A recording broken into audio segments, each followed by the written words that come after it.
기독교 신앙의 본질적인 요소 가운데 하나가 종말론적인 신앙입니다. 이 세상의 모든 것에는 끝이 있다는 것이지요. 그리고 단순히 그냥 끝나는 게 아니라 그 후에는 평가가 있고 심판이 있고 또는 상급이 있다는 것입니다. 히브리서 9장 말씀에 한번 죽는 것을 사람에게 정하신 것이요 그 후에는 심판이 있으리니 말씀합니다. 많은 사람들이 죽는다는 것은 알면서도 그 죽음을 대수롭지 않게 여기며 살아갑니다. 그러다 어느 날 갑자기 닥친 죽음 앞에 제대로 준비 못하고 무너집니다. 죽음에 대한 준비가 없다는 것은 죽음 이후에 대한 준비가 없다는 뜻이기도 합니다. 단순히 죽는 것의 그 자체라기보다는 죽음 이후에 대한 생각을 그렇게 하지 않는다는 얘기죠. 예수님은 한 부자에 대한 이야기를 하셨습니다. 어떤 부자가 그 해에 농사가 잘 돼서 큰 창고를 지어야 할 만큼 풍년이 되었습니다. 그리고 창고에 곡식을 가득 쌓아두고서 이제 내가 여러 해 쓸 물건을 많이 쌓아두었으니까 평안히 먹고 마시고 그렇게 즐기자 하면서 아주 마음에 그 정말 한껏 꿈에 부풀어서 그런 기대를 하고 있었습니다. 그러나 그 부자가 그날 밤에 하나님께서 데려가신다는 겁니다. 물론 그 부자도 언젠가 자신이 죽게 된다는 사실을 모르진 않았을 것입니다. 그러나 최소한 여러 해 동안은 내가 먹고 마시고 즐겁게 그렇게 보내리라 생각을 했습니다. 언젠가 죽음이 오겠지만 그것이 당장의 문제는 아니라고 생각을 하는 겁니다. 막연하게만 생각을 하는 것이죠. 시한부 인생을 받은 것도 아니고 무슨 전쟁에 있는 것도 아니고 죽을 나이가 된 것도 아니고 그 부자는 죽음을 준비해야 할 이유가 별로 없었습니다. 그러나 문제는 죽음이 예고하고 찾아오는 것만은 아니라는 것입니다. 전혀 예고 없이 찾아오는 것이 바로 죽음이기도 합니다. 그 부자가 그랬습니다. 여러 해 쓸 물건이 있으니까 그 물건 다 쓸 때까지 여러 해 살 수 있는 것이 아니었는데 그만 그렇게 먹고 마시고 즐기자 하면서 죽음에 대한 생각은 전혀 하지 않았습니다. 그런데 바로 그날 밤에 하나님께서 그 영혼을, 그 부자의 영혼을 도로 찾으셨다는 것이죠. 알프레드 노벨은 다이너마이트를 발명해서 막대한 재산을 모았습니다. 그러던 중에 55세 되던 해에 신문 기사에 자신의 부고 기사를 읽게 되었습니다. 자신이 죽음은 아니겠지요. 한 기자가 그 노벨의 형인 루드비히 노벨의 죽음을 알프레드 노벨로 착각해서 기사를 쓴 것입니다. 기사에는 그 뭐라고 되어 있는가? 죽음이 상인이 죽다. 이 다이너마이트, 이 폭탄을 제조하는 기술을 하긴 했는데 그걸 좋은 데 쓰지 않고 이렇게 자기 부만 축적하는 그런 사람으로 비유해서 죽음의 상인이다. 그 죽음의 상인이 죽다. 그렇게 쓰여져 있습니다. 노벨은 그 기사를 보면서 큰 충격을 받았습니다. 자신이 죽은 후에 세상이 자신을 어떻게 평가하는가 그걸 보고 충격을 받은 거죠. 나름대로 열심히 살았다고 하지만 세상의 평가는 죽음의 상인이다. 이렇게 평가하는 거죠. 다이너마이트를 만들어서 자기의 부를 축적했을지는 모르지만은 세상의 평가는 내놓을 만한 것이 없는 인생이었습니다. 그런데 오히려 그 오보 기사가 노벨의 인생을 바꾸었습니다. 그래서 그 이후로 노벨은 노벨상을 제정을 해서 인류 평화를 위해서 애쓰고 공헌한 사람들을 격려하고 축하하는 그 노벨상을 제정한 사람으로 온 세계에 기억이 되고 있습니다. 내가 언제까지 살 것이기 때문에 어떻게 해야 되겠다는 생각만큼 불완전한 계획은 없습니다. 세상 사람은 그렇게 할 수가 있을 것이에요.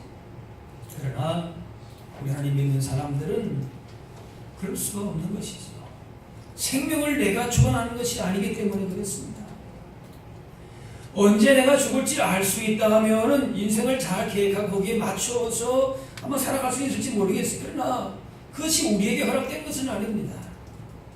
그래서 우리 믿는 사람들은 오늘 밤에라도 주님이 부르신다. 그러면은 갈 준비가 되어 있어야 합니다. 세상 사람들이 이런 말 하면은 뭐라고 했습니까? 아니, 내가 아직 젊은데 속된 말로 무슨 재수없는 얘기 하냐 그랬을지 모르겠어요. 그런데 우리는 뭔가 하면은 오늘 밤에라도 주님이 부르시면은 갈 준비가 되어 있어야 된다. 그 말이에요. 준비하지 못하고 있다가 부르심을 받게 되면은 당황하고 부끄러움을 당해서 수밖에 없는데 그래서는 안 된다는 것이지. 지금 이 순간 예수님이 우리를 부르신다면은 해결하지 못한 문제들도 있을 것이고 또 그동안 남들에게 숨겨왔던 부끄러운 일들도 그대로 다 두고 갈 것인데 이렇게 만약에 갑자기 죽게 된다면은 아마도 이런 문제들을 다 정리했어야 했을 것입니다. 그런데 그렇게 오늘 밤에라도 내가 주님 앞에 간다는 생각은 잘 안 하지요. 그리고 또 그 언젠가라고 하는 것이 우리가 또 막연하고 그 다음에 죽음으로 끝나는 것이 아니라 죽음 이후에 대해서 우리가 어떻게 준비되느냐 그거는 더더욱이 생각을 안 한다 그 말입니다. 그러나 전도서 말씀에도 보면은 범사에 기한이 있고 천하만사가 다 때가 있다. 모든 것이 정리가 되고 계산을 맞춰 보아야 할 때가 반드시 있다는 겁니다. 모든 인생은 언젠가 범사에 기한이 있다는 말씀처럼 하나님 앞에서 심판을 받게 되어 있습니다. 오늘 본문의 그 심판의 부적합한 판결을 아주 형편없는 판결을 받은 한 사람을 소개하는데 그 사람이 바벨론 제국의 벨사살 왕입니다. 지금도 바벨론 제국 하면은 아주 인류의 찬란한 문명을 이루었던 그런 제국 아닙니까? 그 나라의 왕, 제왕이었으면은 남부를 곳 없이 막강한 권력과 부를 누렸던 그야말로 천년 만년이라도 살고 싶은 그런 인생이었을 겁니다. 그런데 그날 밤에 그에게 종말이 임했습니다. 그런데 아무런 준비 없이 그런 비참하게 종말을 맞아야 했습니다. 오늘 여기 25절 말씀 보면은 메네메네 되길 무바르시니라 그랬어요. 하나님께서 이 벨사살 왕의 인생을 평가하셨는데 메네 하나님이 세워보셨다는 겁니다. 그의 인생의 날수를 쭉 세어보니까 이제 끝났다는 겁니다. 대결이라 하나님께서 그 인생을 저울에 달아보셨다는 겁니다. 그랬더니만 26절 17절 말씀 보니까 그것을 끝나게 하셨고 27절에 왕을 저울에 달아보니 어떻게 해요? 부족했다. 모자랐다는 겁니다. 하나님의 저울에 하나님의 기준에 맞지 않았다는 거죠. 그래서 그의 생명과 그의 나라를 빼앗을 수밖에 없다라고 하는 것이죠.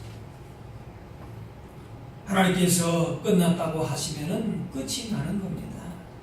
부르시면 가야 합니다. 내가 아직 건강하고 내가 할 일이 많고 뭐 이런저런 이유를 가지고 아무리 우리가 된다 할지라도 하나님 부르시면 가야 되는 거예요. 너 여기까지다 하면 거기서 끝나는 겁니다. 실제로 그날이 벨사살의 마지막 날이었습니다. 하나님께서 우리의 생명과 우리의 인생을 세워보시고 다 그렇게 달아보시는데 모세는 뭐라 그랬는가? 하나님 우리에게 우리 날 계수함을 가르치사 지혜로운 마음을 얻게 하소서 그렇게 기도했습니다. 우리 인생의 연약함과 우리의 인생의 날들과 우리 인생의 부족함 이런 한계를 인정할 수 있어야 된다고 하는 것이에요. 내 능력 가지고 언제든지 그걸 누리고 먹고 마시고 즐겁게 살자. 내가 지금 창고도 많이 지어놓고 지금 풍년도 들었고 하니까 몇 년간은 내가 아주 잘 살 거다. 그럴 수 있다 없다? 없다는 거예요. 내가 가지고 있는 거 가지고 죽음을 준비할 수가 없어요. 죽음 이후의 세계를 더 준비할 수 없는 것이지. 그렇기 때문에 인생이 얼마나 짧고 허무한 것인가를 깨닫고 그것을 극복하는 방법이 뭔가?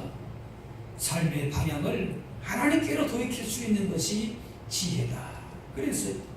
그래서 우리 인생을 돌아보고 점검하고 내 믿음을 돌아보면서 그래서 하나님께로 우리 마음과 생각을 바르게 방향을 정하는 것, 그것이 바로 지혜다라고 하는 것이죠. 하나님의 지혜가 이런 지혜가 없으면 인간은 교만하고 어리석어서 마치 죽음이 없는 것처럼 인생의 종말이 없는 것처럼 모르진 않지만 그것이 없는 것처럼 그렇게 살아간다는 거예요. 하나님의 심판을 받지 않을 것처럼 살게 된다는 겁니다. 내 힘 자랑하고 내가 있는 거 그거 내세우면서 그렇게 마이웨이 내 인생 내가 산다 그렇게 사는 것입니다. 그러나 우리는 결코 그렇게 살 수 없다고 하는 것이죠. 오늘 우리는 한 해의 마지막 날을 보내고 있습니다. 마지막이라고 하는 단어는 우리 마음을 좀 착잡하게 만들기도 합니다. 왜냐하면 마지막에는 항상 평가가 있고 계산을 해야 합니다. 그럴 때마다 만족하기보다는 부족함을 느끼기 때문에 그렇습니다. 무엇보다도 우리는 하나님 앞에서 평가를 받습니다. 사람의 평가는 조금씩 이렇게 눈속임도 하고 적당히 이렇게 포장도 할 수 있지만은 하나님은 뭐예요? 정확하게 보시는 거예요. 하나님 앞에서 평가를 받는단 말이죠. 하나님 앞에서 우리 인생을 계산해야 합니다.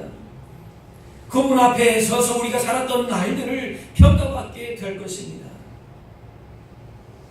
그러므로 마지막 날 최후의 심판을 준비하기 위해서 기회 있을 때마다 자신의 삶을 믿음을 돌아보고 하나님 앞에서의 심판을 연습해 보는 것이 지혜로운 겁니다. 예행 연습을 해야 된다는 것이지. 그런 의미에서 오늘 우리가 올해의 마지막 날 그 좋은 기회라고 볼 수가 있습니다. 우리가 한 해를 넘기고 한 살을 더 먹고 그게 그렇게 큰 의미가 있는 것은 아니에요. 이렇게 우리가 연말을 통하여서 마지막 이 시간을 보내면서 주님 앞에 섰을 때에 우리 인생의 마지막을 어떻게 준비될 것인가, 그걸 우리가 생각해 볼 수 있는 그런 기회가 된다 그 말이죠. 바로 몇 시간 뒤에 벨사살은 죽임을 당했습니다. 아마 벨사살은 자기가 가지고 있는 권력과 그 부와 이런 모든 것들을 가지고 있으면서 이제 몇 시간 뒤에 죽을 것이라 생각하지 못했을 것입니다. 더 중요한 것은 과연 이 벨사살 왕이 그 죽음이 준비된 죽음이었을까 하는 것입니다. 그의 마지막 죽음은 준비된 죽음이 전혀 아니었습니다. 만약 벨사살 자신이 바로 몇 시간 뒤에 세상을 떠난다는 것을 생각했다면 자신의 교만과 죄를 철저하게 회개하고 하나님을 높이고 찬양했어야 할 것입니다. 그러나 벨사살은 회개하지 않았습니다. 그 마음이 하나님 앞에서 낮아지지 않고 끝까지 교만했습니다. 한 부자가 영생에 대한 질문을 가지고 예수님께 와서 물어봅니다. 그는 자신이 율법을 잘 지키고 있다고 생각한 사람이었습니다. 그러나 예수님 보실 때에는 뭐라고 말씀하십니까? 아직도 한 가지 부족한 것이 있다. 부족한 것이 있다. 주님의 저울에 달았을 때에, 주께서 세워보실 때에 주님의 기준이 맞지 않는다는 것이지요. 자기는 다 지켰다고 옳다고 생각했는데 우리는 누구에게 인정받아야 합니까? 주님 하나님 앞에 인정받아, 하나님 앞에 심판을 받는 거예요. 근데 예수님 볼 때에 너 부족하다 그렇게 판단하시는 거예요. 그건 뭔가 재물을 팔아서, 너 있는 재물 다 팔아서 가난한 자들에게 주고 나를 따르라. 그런데 이 사람이 재물이 많기 때문에 근심하여서 예수님을 따르지 못했다는 겁니다. 그 인생에 지금 붙잡고 있는 게 무엇인가라고 하는 거예요. 완벽한 율법주의자 같았지만 자신의 부족을 알지 못했습니다. 계시록 3장 말씀 보면은 나는 부자라 부유하여 부족한 것이 없다 하나 내가 이렇게 받은 게 많고 복이 있고 또 나름대로 신앙생활 잘한다 그렇게 생각을 했을 거죠. 라오디게아 교회가 그랬습니다. 그런데 주님 볼 때는 어떻게 봅니까? 너 공부하다, 너 가련하다, 너 가난하다, 눈 멀었다, 벌거벗었다. 왜 그걸 알지 못하느냐? 내 기준에서 볼 때에 한참 이거 함량 미달이다. 그렇게 판단하시는 거죠. 부족을 모르는 것이 부족입니다. 무엇이 부족한 것인지를 분명히 알아야 하는데 이것을 알지 못하면 그만큼 부족한 것입니다.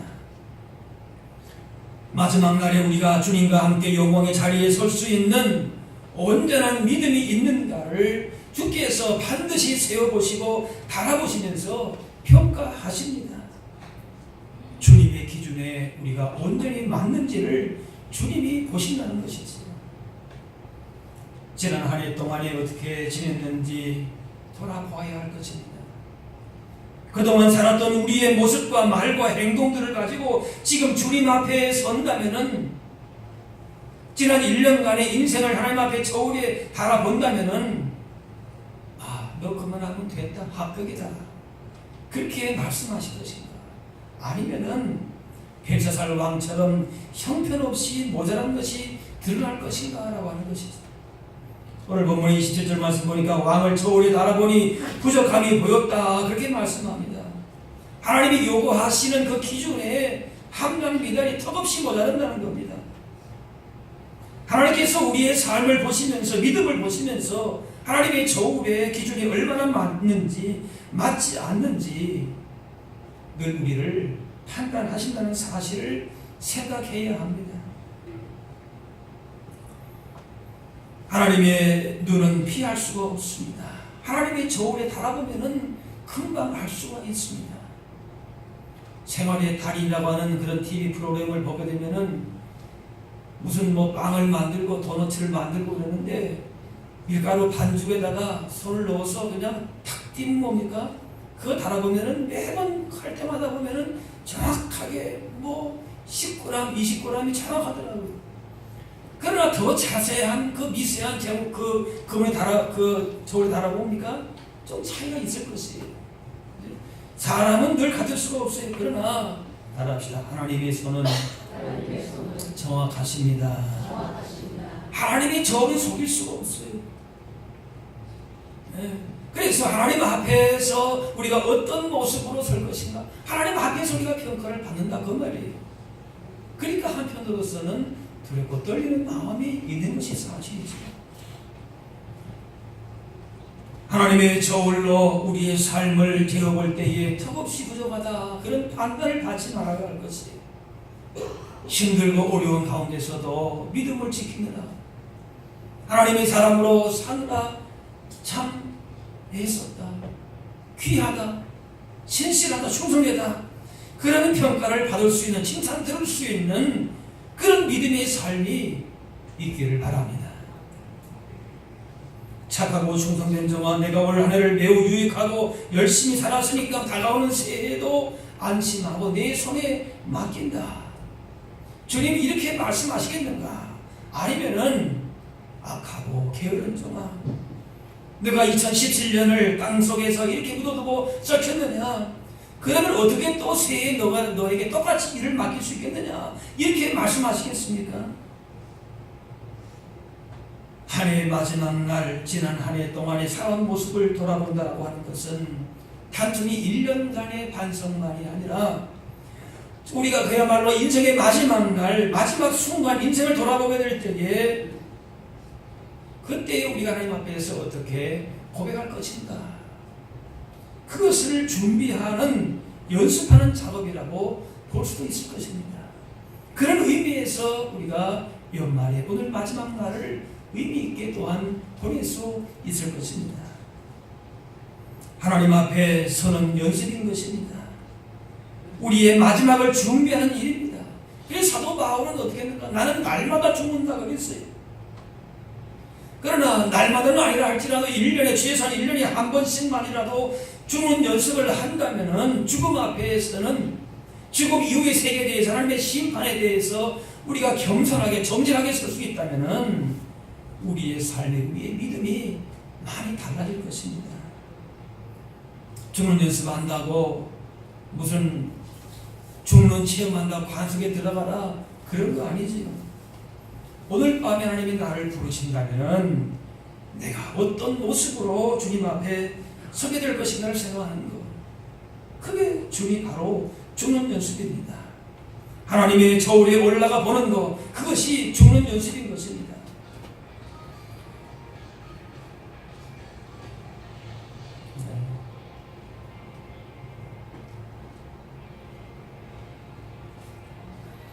우리가 지금 이 순간에 하나님께서 지난 한 해에 우리의 인생을 하나님의 저울에 달아보기를 원하십니다. 하나님의 저울에 지금 올라가야 할 순간으로 우리가 볼 수도 있을 것이, 하나님의 저울에는 여러 가지 눈금이 있을지 모릅니다. 지난 한 해에 얼마나 정직하고 성실하게 살았는지에 대한 눈금이 있을 것입니다. 좀 더 세밀한 저울이라면 1년 동안에 내가 거짓말 얼마만큼 했는지 그 횟수까지도 아마 나타날지도 모르겠어요. 지난 1년 동안에 얼마나 아내를 사랑했는지, 얼마나 남편을 사랑했는지를 말해주는 눈금도 아마 있을 것입니다. 그런 눈금이 어딨나? 하나님이 왜 그걸 모르시겠습니까? 겉으로는 내가 다 사랑했는데 속으로는 안 그런 척, 속으로는 안 그런 것 같아도 하나님께서 그 마음을 하나님이 다, 동기를 다 하나님이 아시죠. 얼마나 성실하고 열심히 예배에 참석했는지를 나타내는 눈금도 있을 것이죠. 아무런 감동 없이 1시간 앉아있다가 돌아가는 횟수도 아마 저울에 다 나타날 것입니다.